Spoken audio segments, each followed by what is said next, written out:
Welcome to The Explainer. I'm so glad you're here today because we are unpacking a seriously fascinating analysis from Maddie Invests. We're going to look at what genuinely separates the wealthy, completely stress-free retirees, the ones out there living their absolute best lives at 85, from the folks who are constantly tossing and turning just worrying about money. You might think it all comes down to hitting the lottery or having some kind of genius stock picking strategy, right? But the truth? It's actually found in their everyday habits.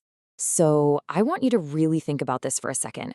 What is the absolute biggest threat to your retirement? If you're like most of us, your mind probably jumps straight to a massive market crash, right? Or hyperinflation, or maybe skyrocketing healthcare costs.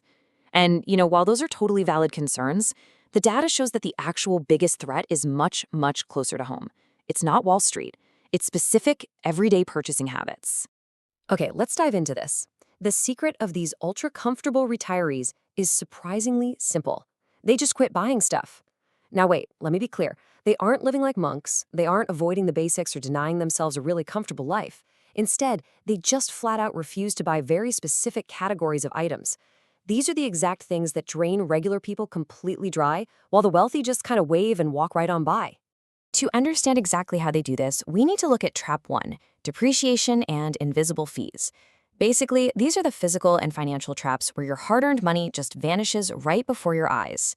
Let's break down the brutal math here, because wealthy retirees treat rapid depreciation like a contagious disease.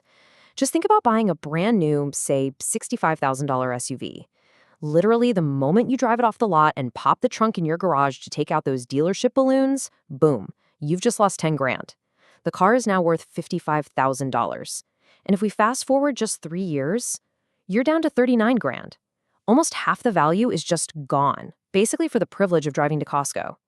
Wealthy retirees opt for 2 or 3-year-old certified pre-owned vehicles instead. I mean, they get the exact same heated seats, but they let some other guy eat that massive depreciation hit. And this brilliantly illustrates the real-world impact of that mindset. Take the story of this one retired pharmacist worth over $3 million. His ride of choice? A 2011 Toyota Camry with 200,000 miles on it simply because it reliably got him to the grocery store. Now contrast him with his neighbor. The neighbor is 73 years old, still having to work a part-time job, also he can afford to lease his 4th Cadillac in a row. It's just a stunning visual of who's actually winning the financial game here. Another place money just magically vanishes is through extended warranties and totally unnecessary insurance policies. Honestly, these are pure profit retail scams. You know the drill. The cashier gives you that really concerned look, offering a 5-year protection plan on a fridge for $250. The wealthy retiree philosophy here is brilliantly simple. Insure the catastrophic stuff, like your health, your home, your liability, and self-insure the toaster oven. They absolutely refuse to pay $14.99 a month to insure a kitchen appliance against acts of God.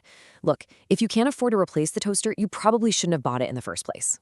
Now brace yourself for this next number. $500,000. Just take a second to let that visually anchor in your mind. This is what an invisible fee can actually cost you. You see, the financial advisor industry has done this masterful job convincing folks that they need to pay a standard 1% fee to manage their money. 1% sounds tiny, right? Like, no big deal. But if you have $1 million nest egg over a 25-year retirement, that tiny 1% fee compounds and silently devours up to $500,000 of your money. Savvy retirees know that the less you pay in invisible fees, the longer your money actually lasts. It's just math.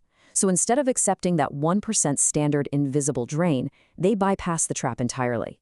They either manage their own money using really simple index funds, or they hire a flat-rate fiduciary. They'll pay $300 to $500 an hour to get a comprehensive plan when they actually need it, and that's it. The whole shebang. Absolutely no silent skimming of their life savings. Let's move to and see how this builds with Trap 2, escaping the ego in trends. Because it turns out a lot of financial trouble in retirement actually stems from this deeply psychological need to advertise your wealth to total strangers. There's this fascinating psychological flip that happens with truly wealthy retirees. Back in their 30s and 40s, people often go through what we call the logo phase. The Gucci belts, the Rolex, the giant Tommy Bahama logo. It's all designed to shout to strangers, hey, look at me, I have money. But the truly wealthy? They enter the Costco t-shirt phase. They completely stop caring what strangers think. They realize that walking around with a $1,500 designer handbag mostly just signals to smart people that you're either in serious debt or you work in marketing. They buy for quality, not for the billboard effect. And you know what? That ego check applies to their homes too. Just think about all those HGTV trends, the open concept everything, the Pinterest trending quartz, the shiplap, and yeah, that weird gray paint everyone used in 2018 that is now hopelessly out of style. Trendy home renovations are a massive money pit, period. If you drop $80,000 on a trending kitchen today, in 5 years your grandkids are going to tell you how outdated it looks. And financially, you typically only recoup maybe 60 to 70% of that cost. That means you're basically setting 15 to 25 grand on fire every single time you chase a trend. So, the golden rule for the wealthy is super simple. Renovate for function, not HGTV. If the roof leaks, fix it. If the plumbing is failing, by all means update it. But they aren't tearing out a perfectly good bathroom just because matte black fixtures are having a moment online. The wealthiest retirees out there often live incredibly happily in homes that haven't had a real aesthetic update since the 90s, wood paneling and all. And guess what? Their bank accounts look absolutely fantastic because of it. All right, that brings us to trap 3, expensive financial obligations disguised as fun. This is where retirement dreams very often go to die. Let's walk through the wild math here, because this is crazy. You finally have all this free time, so you take up golf and boating. That can easily run you $25,000 to $50,000 every single year in country club fees, equipment, and clubhouse lunches.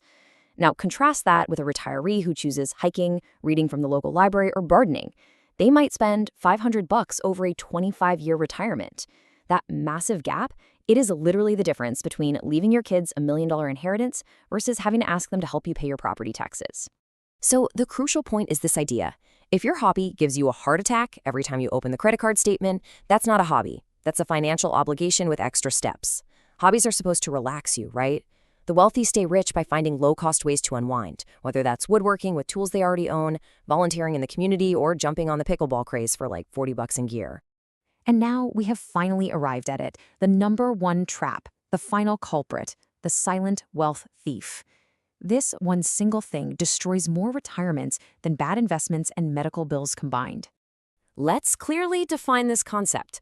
Emotional purchases are anything you buy because of how you feel, not because you actually need it.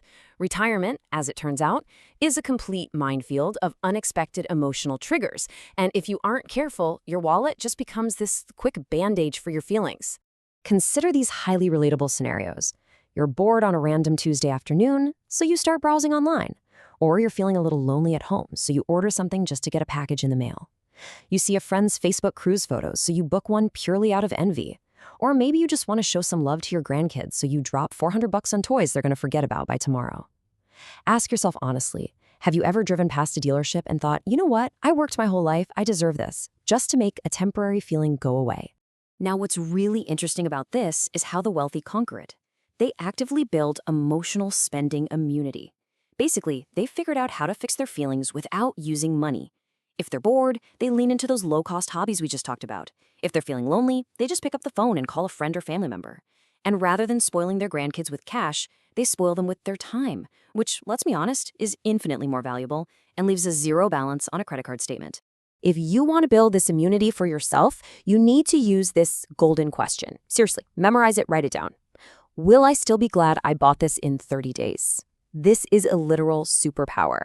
The next time you're hovering over that Amazon Buy Now button at 10:30 at night, force yourself to pause and ask this question. You would be absolutely stunned by how often the honest answer is probably not, and how much cash that single tiny pause will save you over the course of a year. Bringing this all full circle, the ultimate realization is this. The biggest threat to your retirement is you. It's you on a random afternoon feeling a little anxious or bored, reaching for your wallet just to make the feeling stop.